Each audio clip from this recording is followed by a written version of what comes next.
ती सफाई थांबता कामा नये.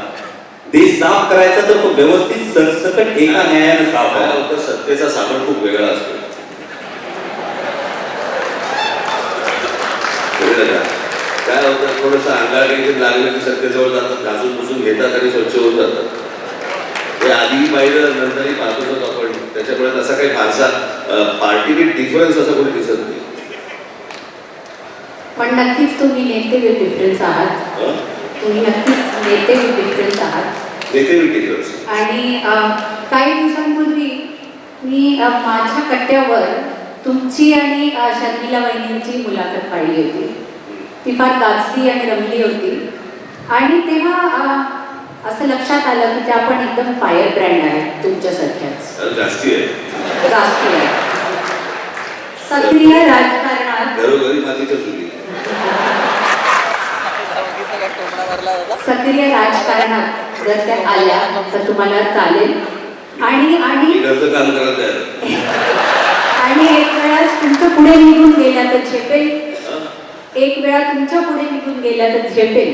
हो हो हो, इथे काय अभिमानची स्टोरी नाहीये.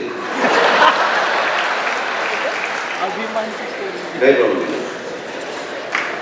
चल अजून एक याद बाबतीत पण तुमच्या नंतर लक्षात येईल की राज ठाकरे परवडला. आपल्याला परवडणारे लोकच नको. मान्यच. तर बहिणी राजकारणात याव्या का यावर आपण तितकंच उत्तर दिलं. पण सर्वसामान्य युवकांना राजकारणात यावं का? कारण हे कायम म्हटलं जातं. पण जेव्हा आपण युवा नेता म्हणून म्हणतो तेव्हा अनेकदा आपल्याला बघायला मिळतं की राजकीय घराण्याची पार्श्वभूमी असलेलीच व्यक्ती ही समोर येते आणि मग ती नेता होते. म्हणजे अनेकदा असं बघायला मिळतं की दादा, भाऊ, साहेब, अण्णा, आप्पा यांचा झेंडा खांद्यावर घेऊन राजकारणात आलेला तरुण पुन्हा तानात जीवापाड ऊर फाटस्तवर धावतो. तो आंदोलन करतो, केसेस अंगावर घेतो. आपण हे सगळे म्हणतो की युवकांनी राजकारणात यावं. माझा एक खूप जेन्युइन प्रश्न असा आहे, असा एकतरी राजकीय नेता आपल्या पाहण्यात आहे का की ज्याच्या मुलावर, पुतण्यावर, भाच्यावर कार्यकर्त्यांपेक्षा आंदोलनाच्या केसेस जास्त आहेत? माझ्यावर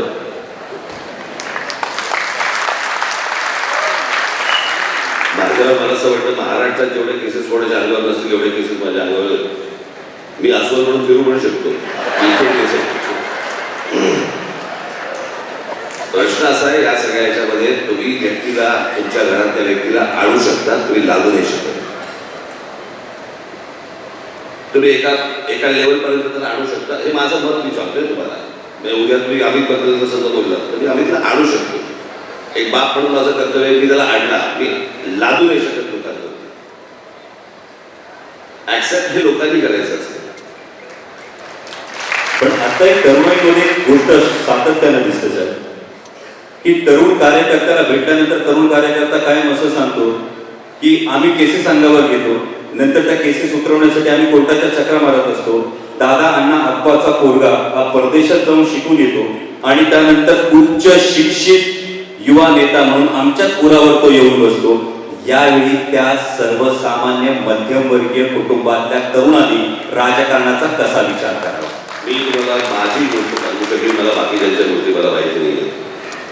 माझ्या पक्षाच्या पदाधिकाऱ्यांवरती, माझ्या महाराष्ट्र सैनिकांवरती पण जेवढ्या केसेस आहेत, कदाचित त्यांच्या सगळ्यांपेक्षा जास्ती केसेस माझ्यावरती आहेत. माझ्या केसेस सुप्रीम कोर्टात पण चालू आहेत, हायकोर्टात पण चालू आहेत, खालच्या कोर्टात पण चालू आहेत. जवळपास माझ्यावरती 100-125च्या आसपास केसेस आहेत.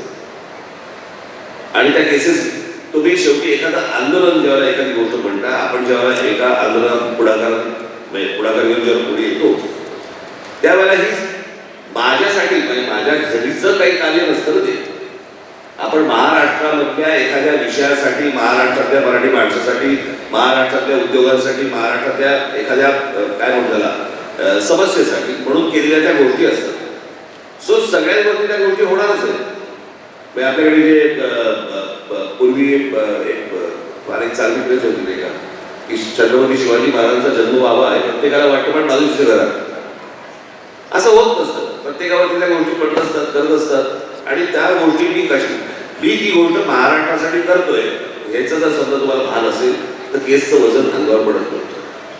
तर याला जोडून एक प्रश्न आहे की आपण मराठी माणसासाठी केलेल्या अनेक आंदोलनांचा उल्लेख केला आहे. महाराष्ट्र नवनिर्माण सेनेने मराठी माणसाबरोबरच हिंदुत्वाचा सुद्धा अजेंडा हातात घेतलेला आहे.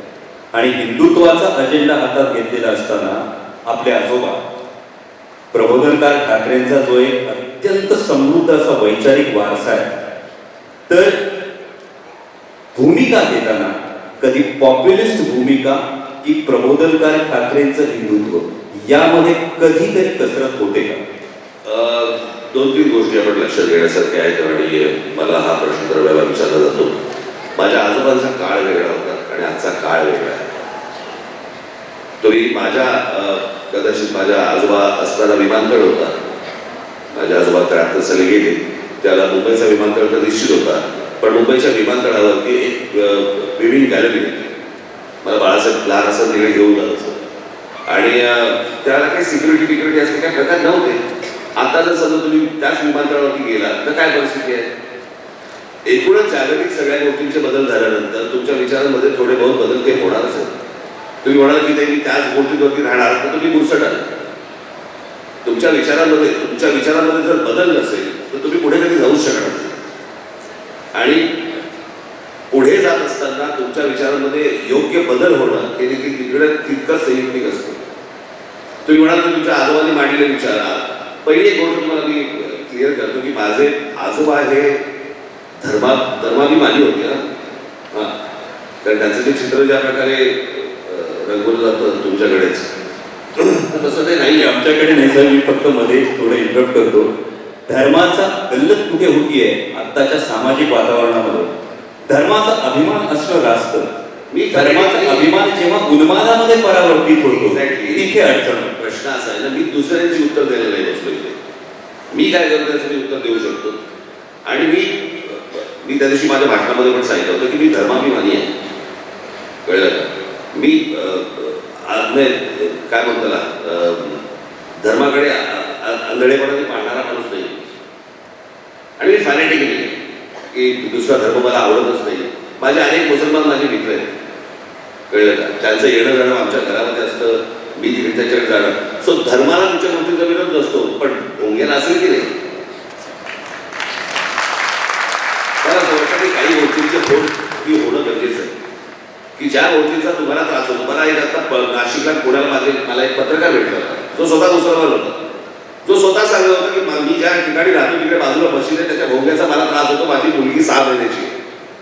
मी त्या मशिदीच्या लोकांना जाऊन सांगितलं की तुम्ही सगळ्यांनी भोंगे वाजवून जाऊ नका, माझ्या मुलीला त्रास होतो. ऐकायला तयार नाही. आता जर त्याच धर्मातला माणूस जर ती गोष्ट बोलत असेल आणि तो येऊन जर मला सांगत असेल तर मला असं वाटतं की त्या गोष्टीचा लोकांना त्रास होतोय. नंबर 1, त्या दिवशी त्या माहिती इकडेची अनधिकृत जो दर्गा बांधला गेला होता तो जर लक्षात आला नसता तर उद्या तिकडे हाजी अली झाला असता. आता ती गोष्ट निदर्शनास आणून जर समजा ती काढली गेली यात काही याच्यात धर्ममुक्त आला. अशी अनेक मंदिर आहेत. मी तुम्हाला सांगतो, माझ्या घराच्या खाली एकदा आम्ही झोपलो असं ना, सकाळी 5 वाजता हरे रामा हरे कृष्णा हरे कृष्णा आईला म्हटलं सगळं काय सुरू काय झालं सकाळी खाली शिवाजी पार्कात. बरं प्रॉब्लेम असा होता, तो मला असं वाटतं गाणारा शिकलेला पण नव्हता फारसा. कारण तो हरे रामा हरे कृष्णा हरे रामा ह्याच्या पुढे जातच नव्हता. मग काय नाही, सोपा संदेश पाठवला त्याला. पण मग तरुणाईची अशी अपेक्षा आहे की हिंदुत्व म्हणजे परधर्माचा द्वेष नको आणि सेक्युलरिझम म्हणजे विशिष्ट धर्माचा आकारण लांबून चालन नको. अगदी बरोबर. हे हिंदुत्व राज ठाकरेंचं हिंदुत्व आहे. 100%. मी वेळावाडा जाणार नाही. मी म्हणजे आजोबांच्या भाषेत सांगायचं तर मी बैलासारखं बोलत जात नाही. बैल चालता चालता असं बघतो पाहिजे तसं मी सरळ चालतो. माफ करा मला. काय आमच्या जन्माला येतो ना म्हणजे मग सध्याच्या राजकीय परिस्थितीत फक्त या विषयाला धरून एक मुद्दा आहे, मंदिर किंवा मस्जिद हे दोन्ही प्रश्न भाकरीचा जो प्रश्न आहे तो सोडवू शकणार नाही. म्हणजे देशासमोरच्या अनेक समस्या असताना आम्ही कोणी काय खावं, कोणी काय कपडे घालावे, याच्यावर चर्चा करत असतो. आणि एक वस्तुस्थिती ही असं आहे आहे, मी तुम्हाला एक गोष्ट सांगतो की सगळ्या गोष्टी ह्या तुम्हाला तशा समान पद्धतीने पाहायला लागणार. त्याच्यामध्ये मग तुम्हाला स्वतःच्या धर्माबद्दलच्या पण गोष्टी येणार, त्याच्यामध्ये तुमच्या सगळ्या आक्रमणाच्या पण गोष्टी येणार. तुम्ही ती जी गोष्ट जर समजा तुम्ही नीट पाहिलीत ना की, तर ती मला असं वाटतं जेव्हा मला बाबरी मशीद पाडली गेली, बरोबर, बाबरी मशीद पाडली गेली 92 साली, पण हे जे सगळं साचलेलं जे होतं ना ते सगळं 80 पासूनच होतं. म्हणजे जर समजा तुम्ही त्यावेळेला जर काय ते खासदार होते शहाबुद्दीन, ते शहाबुद्दीन ज्या प्रकारची भाषा वापरायची आणि ज्या प्रकारची स्टेटमेंट्स करायचे, त्या सगळ्या गोष्टींमधनं एक देशात त्याला हे काही वातावरण नव्हतं, पण त्या सगळ्या वातावरणामधनं या देशातल्या एका हिंदूला असं वाटायला लागलं की अरे हे काय चाललंय. त्या सगळ्या प्रकरणामध्ये अजूनही आठवते की भिवंडीमध्ये 12 वर्ष शिवजयंती, आपल्या महाराष्ट्रातल्या भिवंडीमध्ये 12 वर्ष शिवजयंतीला बंदी होती. ते जे खतखतत होतं ना सगळं, मग ते तुमचं संभाजीनगर असेल की भिवंडी असेल, तुमच्या कुर्ला असेल किंवा अनेक ठिकाणी जे खतखतत होतं ना, ते सगळं पुढे वाढत गेलं. त्या सगळ्या प्रकरणामध्ये तुम्हाला आठवत असेल की त्या शाहबानू प्रकरणामध्ये, शाहबानू प्रकरण ज्यावेळेला झालं, त्या शाहबानू प्रकरणामध्ये ज्यावेळेला सुप्रीम कोर्टाने निर्णय दिला शाहबानूच्या बाजूने, त्यावेळेला धमक्या दिल्या गेल्या सरकारला, केंद्र सरकारला. आणि मला असं वाटतं मी जर चुकत नसेल तर त्यावेळेला गृहमंत्री कोण होते, शंकरराव होते का, आठवतं मला 82-83. पण त्यावेळेला असं झालं की नाही नाही, हे सगळे देशातले मुसलमान अंगावरती येतील आणि आत्ताच आपण काहीतरी या गोष्टीचा विचार केला पाहिजे. त्याच्यामुळे लोकसभेमध्ये शाहबानूंचा निर्णय हा बहुमताने राजीव गांधी असताना 84 सालची गोष्ट येईल, 84-85 सालची गोष्ट असेल, हा फेटाळला गेला. आणि मग या देशामधल्या एका मोजक्या मुसलमानांनी केंद्र सरकारला विरोध केल्यावरती सुप्रीम कोर्टाचा निर्णय बदलला जातो. ही जी खतखत जी वाढायला लागली ना, त्याचा सगळा परिणाम हा सगळा पुढे राम मंदिर आणि सगळं बाबरी मशीद. आणि खरं बाबरी मशिदीचा दरवाजा, राम मंदिराचा दरवाजा उघडला कोणी, राजीव गांधींनी. पण ती मशीद नाही, ते मंदिर आहे. हे सगळं वातावरण जे पुढे सगळं सुरू झालं आणि त्याचा परिणाम हा मशीद पडून ते सगळं राम मंदिर, आता राम मंदिर उभं राहतं. पण तो जर समजा तुम्ही कार्यकाळ अख्खा काढला तर तो फक्त काय 92-93 नाही, ते 80 पासून साचत आलेली गोष्ट असेल, कदाचित त्याच्याही अगोदरपासूनची असेल. पण ते प्रत्येकाच्या मनात जे साचत गेलं होतं. मी तुम्हाला साधी गोष्ट सांगतो की अनेक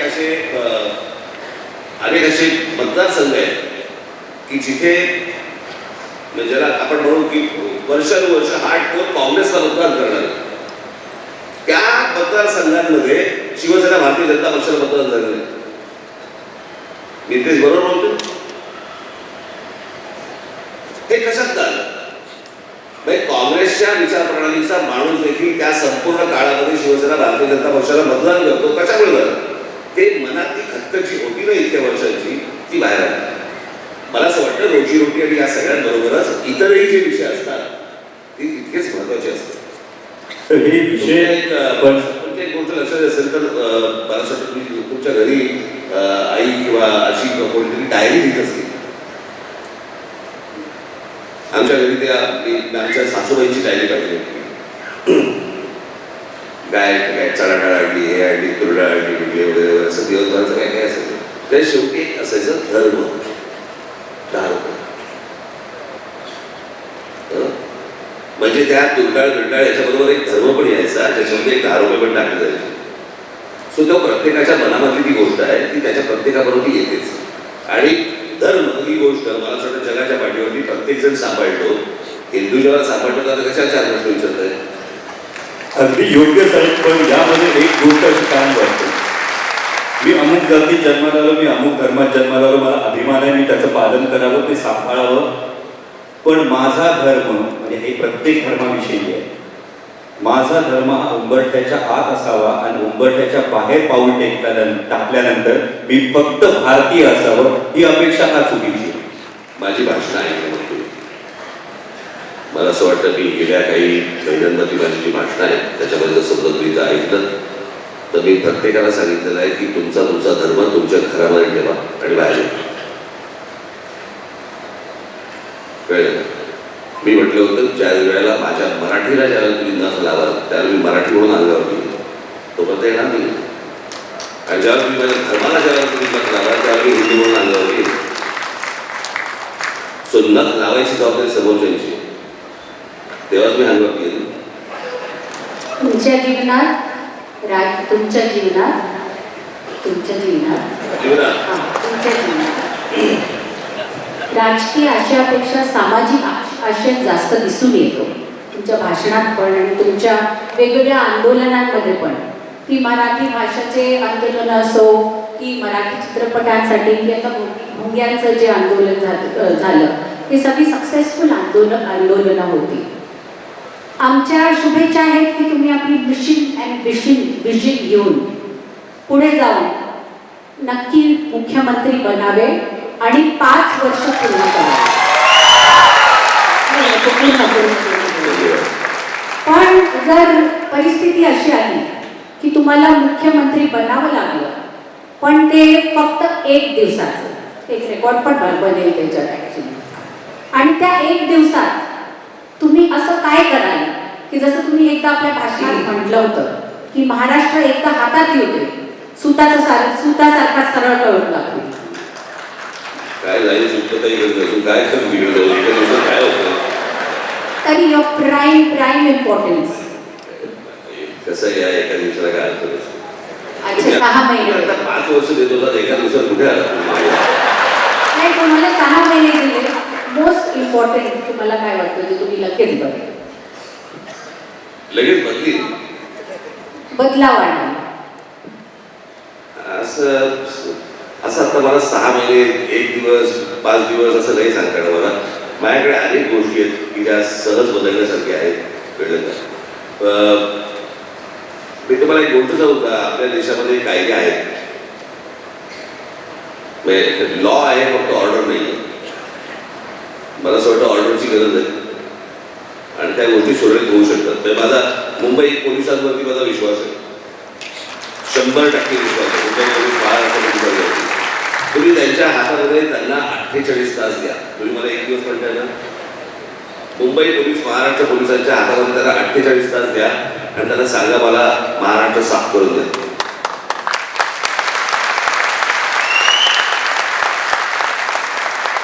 सगळ्या गोष्टी त्यांना माहिती असतात, सगळ्या गोष्टी त्यांना माहिती असतात. ऑर्डर्स नसतात, रिस्क कोण घेईल? आणि पोलिसांनी जर समजा एखादी भूमिका घेतल्यानंतर जर समजा त्यांना जेलमध्ये जायला लागत असेल, का जातील ते जेलमध्ये? कोणासाठी जातील? बसलेलाच माणूस टेम्पररी आहे, त्याच्यासाठी परमनंटली जेलमध्ये जायचं, याला काय अर्थ आहे का?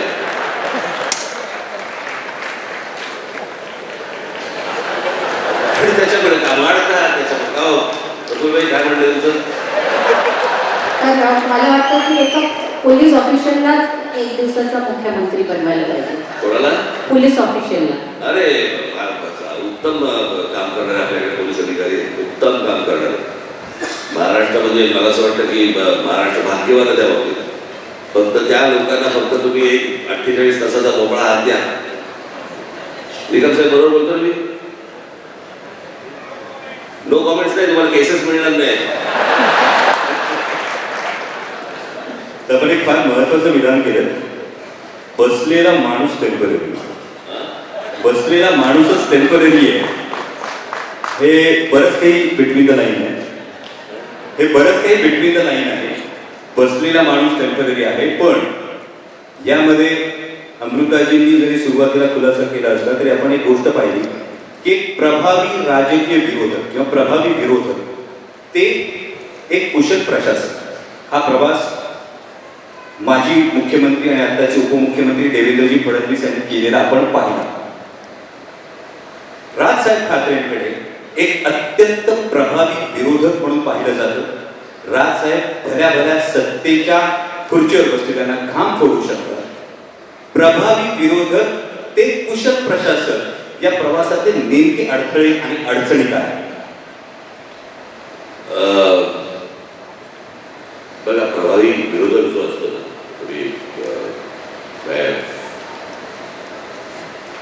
प्रभावी विरोधकामध्ये मी जसं तुम्हाला पकडले की अटलजींना आणि अडवाणीजींना पकडले. तर अटलजी हे पंतप्रधान होते, पण त्यांच्या आजूबाजूची सगळी लोक आहेत ते प्रशासन चालवत होते. तो एक व्यासंगी माणूस, कवी मनाचा माणूस, हे अशा गोष्टी चालवणं हे यांच्या पतीनंच माहिती. ते कसं चालवायचं असतं ते कळलं काय, ते खरंच चालतं. प्रभावी विरोधकाला मला वाटतं लोक घाबरतात, पण प्रशासक लोकांना घाबरायला लागतो. आणि स्पेशली तुमच्या बाबतीत विचार केला तर तुमचं असं एक डॉन सारखी म्हणजे आजही लोकांसमोर म्हणजे काय चांगला डॉन, त्याचं चांगलं डॉन, वाईट डॉन हेच नाही. म्हणजे बिझनेस कम्युनिटी असो, चित्रपटातील लोक असो किंवा राजकारणी सुद्धा असो, आपल्याला घाबरतात आजही. तर हे जे इमेज आहे ते कसं, म्हणजे तुम्हाला मजा येते हे इमेज क्रिएट करायला, चांगलं वाटतं की ते असं नॅचरली, कारण तुमच्यावर इतकी केसेस आहेत, इतकी आंदोलन केली आहे, म्हणून हे असं पाहून लोक घाबरतात.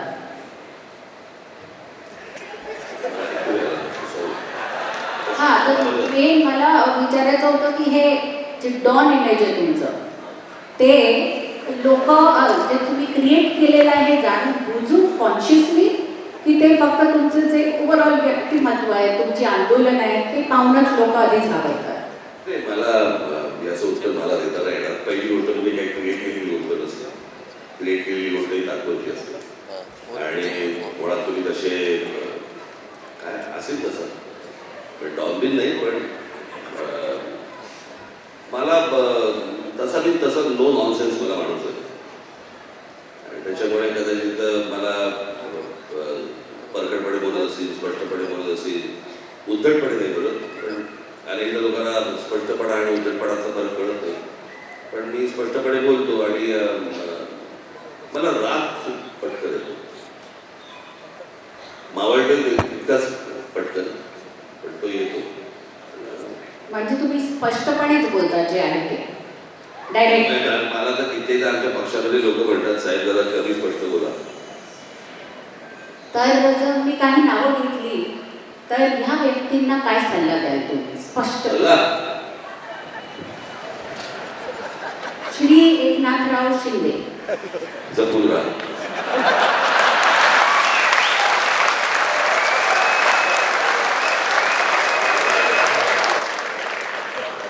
देवेंद्र फडणवीस. वरती संबंध नीट ठेवा. या बाबतीत अजून बोलायचं. श्री अजित पवार.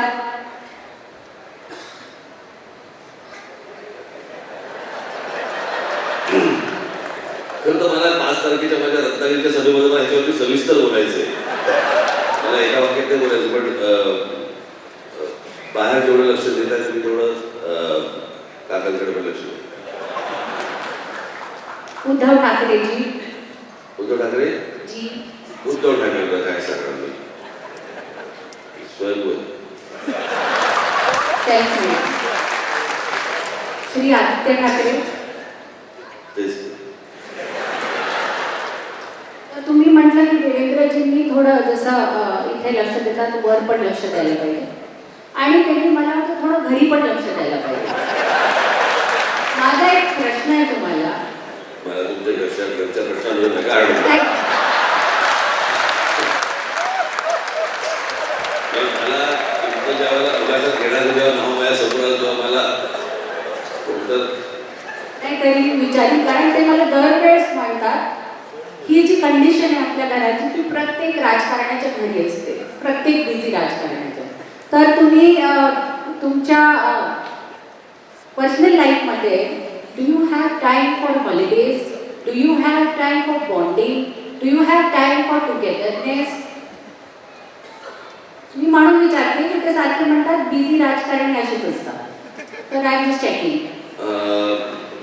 मी तुम्हाला एक निश्चित सांगेन, की देवेंद्रजी सत्तेत आत्ता 2014 पासून जर समजा आपण खास करून पकडलं तर ते मुळात सत्तेमध्ये आहेत, मुख्यमंत्री म्हणून आहेत. मुख्यमंत्री म्हणून त्यांच्यावरती जबाबदारी पण खूप मोठी असते आणि आज ते उपमुख्यमंत्री आहेत. आणि कदाचित गेल्या काही 7-8 वर्षामध्ये तुम्हाला ते वेळ येऊ शकले नसतील, परंतु त्याच्या आधी दिलेले आहेत. तुमचे फोटो पाहिलेत मी. ते फोटो ऑप्स असतात. ते फोटोशॉप फोटो आपण ऑप्स. नाही, अच्छा बरं. पण मला भेटलं तरी बोलेल थँक्यू. काही चांगली ऑफर द्याल ती त्याला. नक्की त्याला सांगितली. मी काही ठिकाणही सुचवेल.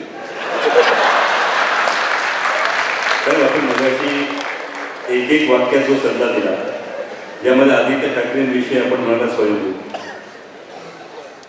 आपल्या काकांकडून हिंदू हृदय सम्राट शिवसेना प्रमुख बाळासाहेब ठाकरेंकडून आपल्याला या प्रभावी वक्तृत्वासाठी नक्कीच काही टिप्स मिळाल्या असतील. तर काका म्हणून या आधी आदित्य ठाकरे यांना तुम्ही कधी काही टिप्स दिल्या? मी ज्यावेळेला शिवसेनेचं बाहेर पडलो त्यावेळेला तो खूप लहान, मला अशा काही टिप्स देण्याचा काही विषय म्हणजे आला नाही. आणि बाळासाहेबांनी असं काही मला बसवून आता हे असं कर असं सांगितलं नसतं. मी नेहमी सांगत आलो की संस्कार तुमच्यावरती होत असतात, तुम्ही हे घ्यायचे असतात. ही गोष्ट प्रक्रिया घडत असते तुमच्यासमोर. मला एक राजकुमार हिराणीचा एक फार छान डायलॉग आहे आमच्या मापूसकरांच्या चित्रपटातला घराणी की सवारीमध्ये की जो देखेगा वही शिकेगा. तो जे बघत जाणार ते तो शिकत जाणार. सो असं काही शाळा नसते की नियम बसवा आणि आता आता बरं का आता याच्यापुढे असं करायचं, असं काही नसतं ते. तो त्याचा ऑब्झर्व करत असतो. त्याला जर त्याच्यामध्ये इच्छा असेल, त्याला जो ओढ असेल तर मला असं वाटतं की तो ऑब्झर्व करत जातो. त्याला जो ओढच नसेल तर तो बघत पण नाही. तर यामध्ये आपण म्हणजे मला शाळेमध्ये अनेक शिक्षकांनी शिकवण्याचा प्रयत्न केला, ओढच नव्हती. ते काय करतील? पण ज्या गोष्टीमध्ये आता माझ्या वडिलांचं हिंदी उत्तम होतं, उर्दू उत्तम होतं, ते उर्दू लिहिता वाचता बोलता यायचं त्याला, कळलं का? मला उर्दू नाही येत, पण माझ्या वडिलांमुळे माझं हिंदी चांगलं झालं. तर ते काय त्यांनी मला बसून शिकवलं नाही. ते बोलत असताना, ते वाचत असताना किंवा ते काय वाचतात ते बोलत असताना याच्यात तर होत गेलं. व्यंगचित्र मी बघून बघून बघून बघून शिकायला लागलो. आता काय बाळासाहेबांनी असा माझा हात नाही धरला, हे असं ब्रश मारायचा असतो असं. ते जे काय करायचे ते पाहणार. मला असं वाटतं तुम्ही जेवढं बघाल तेवढा मी तुमच्यावरती संस्कार होतो. मगाशी अमृताजी साहेब आपल्याला एक प्रश्न विचारला, 1 दिवसाचा मुख्यमंत्री. यामध्ये खरं तर 2014 मध्ये एक राजकारणात मी ज्या गोष्टीकडे अत्यंत कन्स्ट्रक्टिव्ह गोष्ट म्हणून पाहतो ती गोष्ट समोर आली होती. ती म्हणजे महाराष्ट्र नवनिर्माण सेनेची ब्लू म्हणजे फार सुंदर पद्धतीनं आपण समस्यांची मांडणी केली, त्याची कारण मीमांसा केली, त्यावरची उपाययोजना काय ही असायला हवी, अगदी लोकप्रतिनिधींच्या कामांपासून. तर या ब्लूप्रिंटच्या बाबतीत, याच्या अंमलबजावणीच्या बाबतीत किंवा याविषयीच्या राजकीय साक्षरतेची जी गरज आहे त्यामध्ये राजसाहेब ठाकरे पुढाकार घेणार. राजकीय साक्षरतेची काय गरज? यामध्ये साहेब आपल्या ब्लूप्रिंटमध्ये अनेक अशी उदाहरणं आहेत. म्हणजे अगदी पर्यटन विकासापासून ते लोकप्रतिनिधींच्या कामांपासून जी आज सोशल मीडियाच्या याच्यामध्ये हे खूप सोपं वाटतं, पण त्याचा इतका जर गहन विचार झाला त्या ब्लूप्रिंटमध्ये तर त्याविषयीची अवेअरनेस कॅम्पेन ही राजसाहेब ठाकरे राबवणार का त्या ब्लूप्रिंट विषयी? निश्चित राबवणार. आता कसं आहे की 2014 मांडलेली आहे, त्याच्यामध्ये आता काळानुरूप बदल पण करायला लागतील. आता त्याच्यावरती बदल पण आमचे काही गोष्टींची सुरू आहे.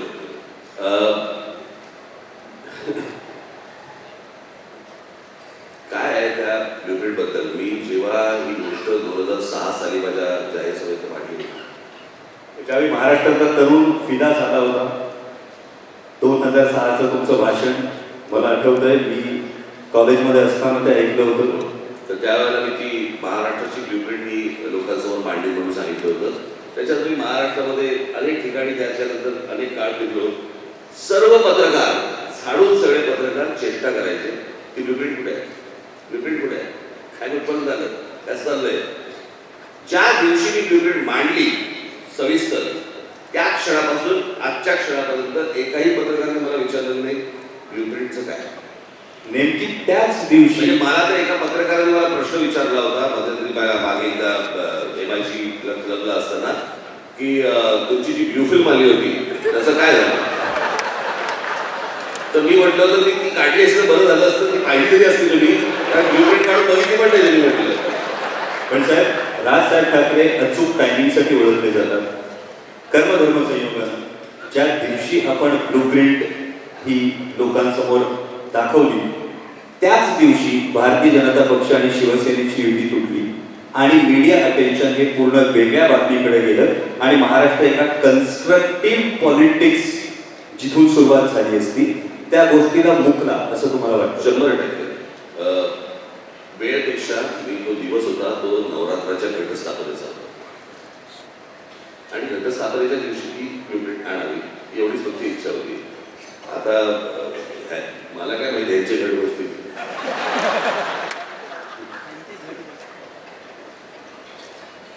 यामध्ये साहेब आपण खळखटाक आंदोलन केलं.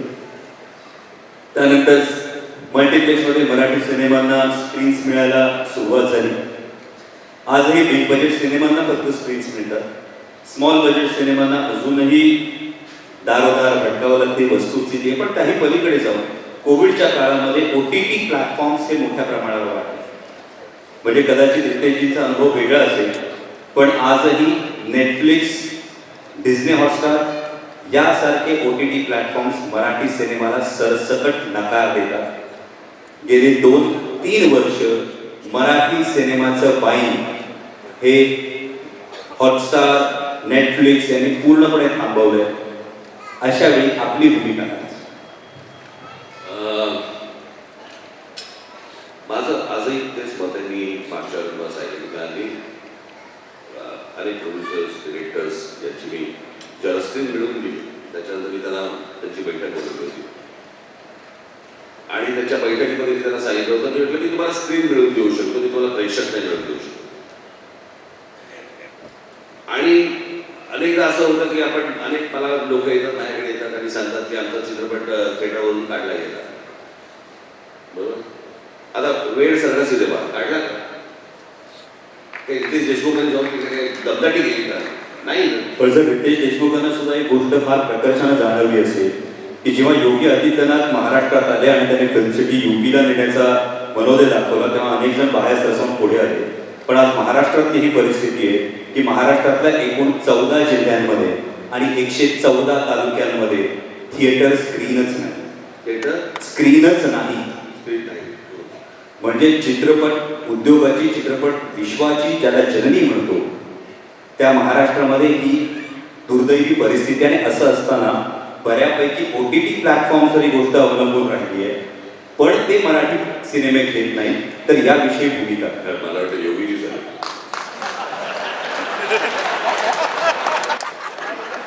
विषय समजून यायला पाहिजे काय.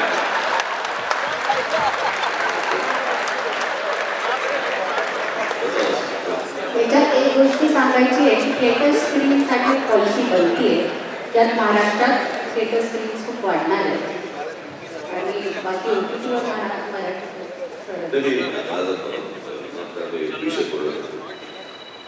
थिएटरमध्ये जर समजा मराठी चित्रपट लागला आहे आणि तो थिएटर मालक विनाकारण काढून टाकतोय, मला फीस आलं. 2 चित्रपट 2 प्रेक्षक 4 प्रेक्षक असं जर समजा या गोष्टीमध्ये त्याला जर थिएटर चालवायला लागत असेल, कोणताही व्यावसायिक त्याच्याकडे चालत असलेली फिल्म काढणार नाही, कधीच काढणार नाही. मला असं वाटतं आपला कॉन्टेंट हा सगळ्यात महत्त्वाचा आहे. तो तुम्ही व्यवस्थित देणं पण तितकंच महत्त्वाचं आहे.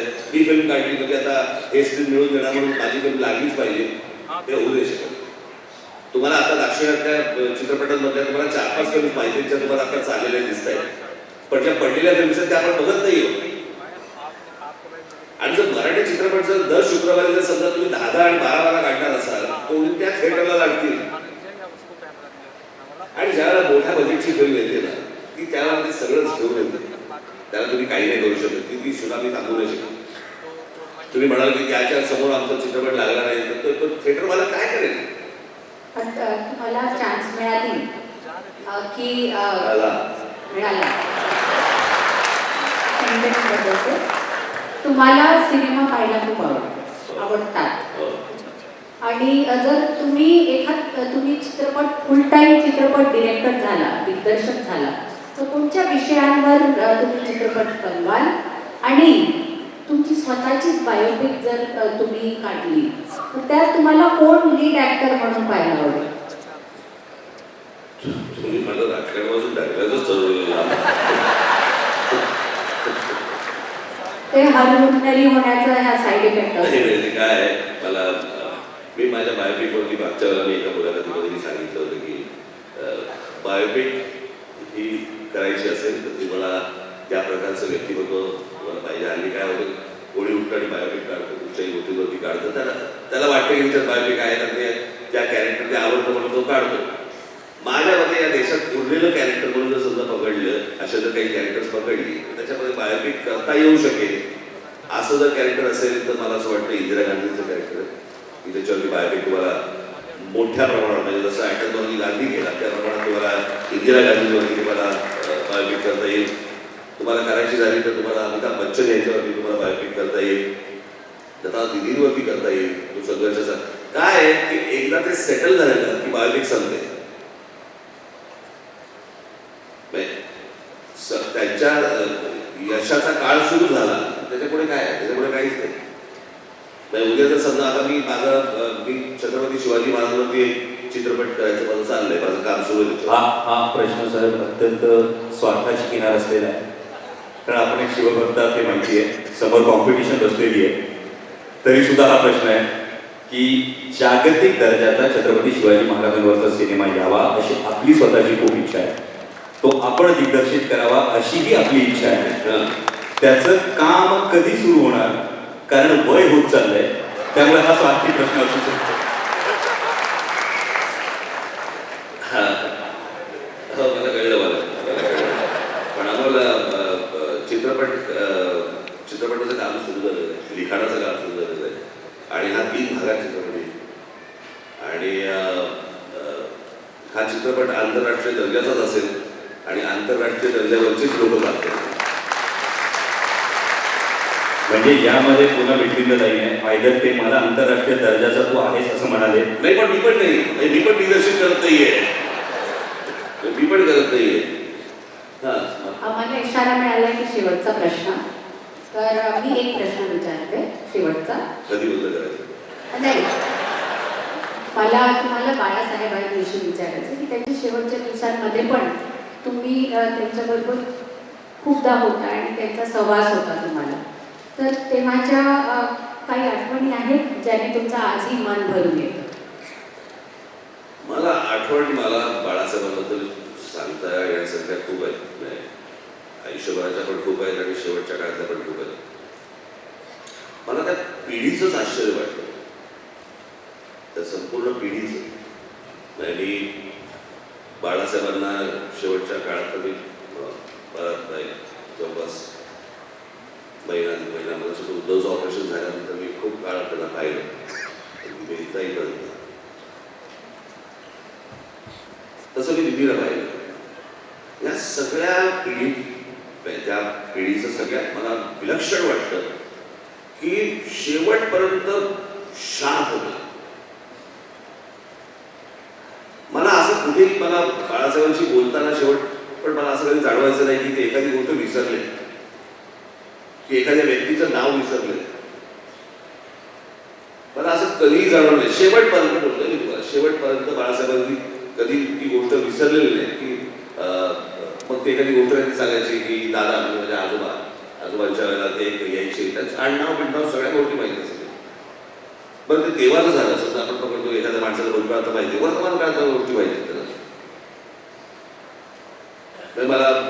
मला शेवटी आठवलं, मला एकदा त्यांनी मला सांगितलं तर तो कपाट उघड, त्याच्यामध्ये मग एक युनिकोन आणली, ते फार छान आहे, तो वापरून बघ. तो जो शार्पनेस आहे, मला असं वाटतं की तो विलक्षण ती गोष्ट त्या पिढीमध्ये मी पाहिली, मी बाबासाहेब पुरंदरेंमध्ये पाहिली. शेवटपर्यंत शार्प होती माणसं. आणि बाळासाहेबांबद्दल काय किती गोष्ट सांगायची. पण खरं सांगायचं म्हणजे त्या खूप माझ्या पर्सनल गोष्टी आहेत त्या काही मला बाहेर सांगण्या सगळ्या गोष्टी आहेत. पण काय तुमची मिमिक्री जगप्रसिद्ध आहे आणि मला असं सांगितलं गेलं होतं की तुम्ही मी विचारलं की मिमिक्री करून दाखवाल का कोणाची, तर नाही करणार. नाही मी काही मिमिक्री आर्टिस्ट नाही आहे. मी भाषण करताना त्यावेळेला एखादी व्यक्तीबद्दल बोलत असताना ती एखादी आपण एखादी गोष्ट येते असा मी निघत नाही घरात नाही की आज याची आणि याची करूया का ह्याचं करूया असं काही होत नाही. हे भाषणाच्या ओघात ती गोष्ट येऊन जाते. खरं तर आज मला मिमिक्री करायची होती. हो, राहुल गांधी. नाही, मला गायचं होतं.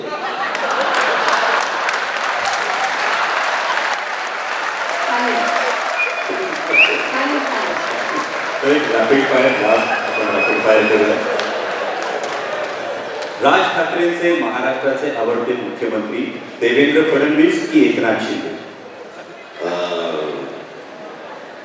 मला माहिती देवेंद्र फडणवीस की एकनाथ शिंदे. एकनाथ शिंदे आत्ताच झाले, त्याच्यामुळे अजून त्यांना मुख्यमंत्री म्हणून ठसा उमटवायला पण त्यांना पण महाराष्ट्राच्या राजकारणामध्ये मी जर समजा प्रभावशाली अशी तर मुख्यमंत्री पाहिले असेल. मी क्रिकेटसमोर बसले पण मी ते सांगत नाहीये, पण विलासराव देशमुख आणि देवेंद्र फडणवीस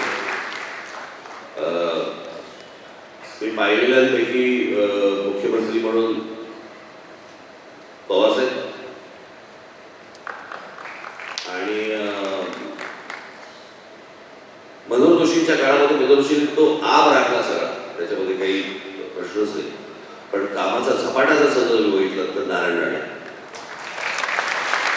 राज ठाकरेंचे आवडते नेते शरद पवार साहेब की नरेंद्रजी मोदी? ऍक्च्युली तसं फार कोणी नाही. या दोघांमध्ये नाही याच्यामध्ये याचं कारण मी ज्यांना आजपर्यंत मानत आलो ते बाळासाहेब, ज्याच्याकडे मी आनंदी पाहत आलो ती व्यक्ती बाळासाहेब. आणि मी आवडणं याच्यापेक्षा मी त्यांच्या कामाची तुलना मी करू शकेन. दोघांमध्ये जर समजा बघितलं तर कामाला वाद आहे. नरेंद्र मोदी असतील किंवा तुमचे बघा राजकीय मतभेद, राजकीय एखादी भूमिका मला न आवडणं, मला न पटणं हे स्वाभाविक आहे. याच्यासाठी आपण व्यक्तीवरती तुलना मारत नाही. मी ज्या वेळेला नरेंद्र मोदींवरती पण मी ज्या वेळेला टीका करत होतो किंवा ती मोठ तिडकिरी टीका होती, पण ठीक आहे नरेंद्र मोदी व्यक्तीवरची टीका नव्हती, त्यांच्या भूमिकेवरची टीका होती. मी म्हणजे ज्यावेळेला पवार साहेबांवरती ज्यावेळेला मी टीका करतो ती काय व्यक्तीवरची नसते, त्या भूमिकेवरची असते. त्या भूमिकेला माझा वेळ नसतो. आणि मी ज्यावेळेला एखाद्या गोष्टीचा विरोध ज्यावेळेला करतो मी त्यावेळेला 100% त्याच्यामध्ये टाकलेलं असतं. त्याच्यामध्ये मी हा मांडणी गोष्ट करते. राज ठाकरेंचं आवडतं शहर मुंबई की नाशिक? शहर कशाला मोठं घालताय कारण यामध्ये कसं आहे की सुनियोजित शहरीकरणाविषयी जितक्या पोटतिडकीनं आपण बोलता, आपण प्रत्येक वेळी मुद्दे मांडले. मला मी तुम्हाला सांगतो ते नाशिकला काम केलं, नाशिकला काम करून दाखवलं, निवडणुकीमध्ये यश नाही आलं वगैरे वगैरे हा भाग सोडा. मुंबईमध्ये माझा जन्म झाला, वाढलो मुंबईमध्ये. परंतु माझं तर खऱ्या अर्थाने प्रेम बघितलं, कदाचित तुम्हाला हे पुट ऑन वाटेल असं, परंतु माझं खऱ्या अर्थाने माझं प्रेम महाराष्ट्रावरती, खऱ्या अर्थाने प्रेम माझं महाराष्ट्रावरती. म्हणजे मला ही विनाकारण सांगत नाही, माझी ती श्रद्धा आहे. पण ज्या शिवछत्रपतींमुळे आपण जी महाराष्ट्राची आपली जी ओळख आहे ज्या व्यक्तीमुळे त्याला महाराष्ट्र आपण जेव्हा म्हणतो त्या महाराष्ट्राबद्दल अभिमान बाळगणं किंवा प्रेम असणं दुसरं काय असू शकतं मला जर सांगा. व्यंगचित्रकार राज ठाकरे की राजकारणी राज ठाकरे? व्यंगचित्रकार. राज ठाकरे कुणाचं जास्त ऐकतात? सौभाग्यवती शर्मिला वहिनींचं की कियान अमित ठाकरेंचं? कोणाचं ऐकतात? मी ऐकलं असं झालं होतं, मी ऐकू सगळ्यांचं ऐकतो. राजकारणी नसता तर काय व्हायला आवडलं असतं? मी राजकारणामध्ये अपघाताने आलो. माझं पहिलं पॅशन ते फिल्म मेकिंग आहे आणि मला खरं तर वॉल्ट डिझनी स्टुडिओमध्ये जाऊन मला ॲनिमेटर व्हायचं होतं. पण ते शक्य नाही झालं. परंतु माझं फर्स्ट पॅशन हे फिल्म मेकिंग असेल. जर एखाद्या प्रश्नाला प्राधान्याने तो सोडवायचा असं वाटतं तर देशासमोरचा कोणता प्रश्न राज ठाकरेंना मी जास्त मध्येच महत्त्वाचा बोलते वाटतो? यासाठी माफी असावी, पण आता आपल्याला संपवावं लागणार. अगदी. मुलाखत इथेच. मी खूप आपला आभारी आहे. आणि प्रत्येक प्रश्नांच्या प्रत्येक गुगली आणि यॉर्करवर षटकार मारला राजसाहेब ठाकरेंनी. त्यासाठी जोरदार टाळ्या त्यांच्यासाठी खायला पाहिजे. झालं? आणि प्रश्न विचारण्याचा धाडस केला या दोघांनी, अमृताजी आणि डॉक्टर अमोल कोल्हे, त्यांच्यासाठी पुनश्च टाळ्या वाजवा. धन्यवाद. आणि आता आज एक खूप महत्त्वाचा, ज्याला आपण म्हणतो last but not the list, खूप महत्त्वाचा अवॉर्ड आता आपल्याला द्यायचा आहे. आपण सर्वांनी मंचावरच राहावं. आणि मी अजून आमंत्रित करते माननीय उद्योग मंत्री महाराष्ट्र राज्य उदय सामंतजी, आनंद ठक्करजी, MD versatile group, Amardeep Singh Vij, Raunak advertising, and doctor Yogesh Lakhani, bright outdoor. आणि शेवटचा हा जो पुरस्कार आहे तो राजकारण प्रॉमिसिंग यासाठी दिला जाणार आहे. तर याचे नॉमिनेशन्स आपण बघूया. कुणीही जाऊ नये. हा शेवटचा एक पुरस्कार आहे. त्यानंतर आपण राष्ट्रगानाने कार्यक्रमाची सांगता करूया. तर पॉलिटिकल प्रॉमिसिंग याचे विजेते आहेत. कृपया नाव सांगावं.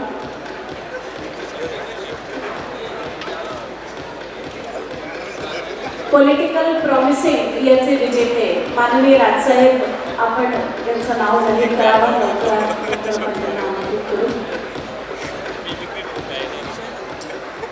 त्यांना कृपया माहीत द्यावं. पॉलिटिकल प्रॉमिसिंग या कॅटेगरीतील विजेत्याचं नाव आपण जाणून घेऊया. विनरचं नाव प्लीज.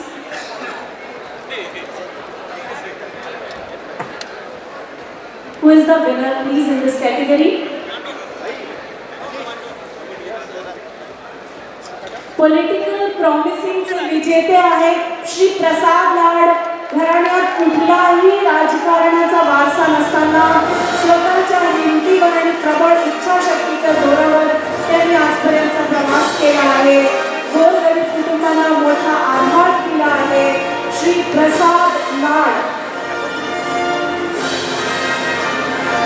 समाजकारणासाठी राजकारण करणारे, लोकहितासाठी राजकारण करणारे नेते श्री प्रसाद लाड. खूप खूप अभिनंदन प्रसाद लाडजी, Maharashtrian of the year political promising या अवॉर्डबद्दल. आणि 2 शब्दात आपणही मनोगत व्यक्त करावं अशी विनंती. लोकमत ग्रुपचं मनापासून आभार.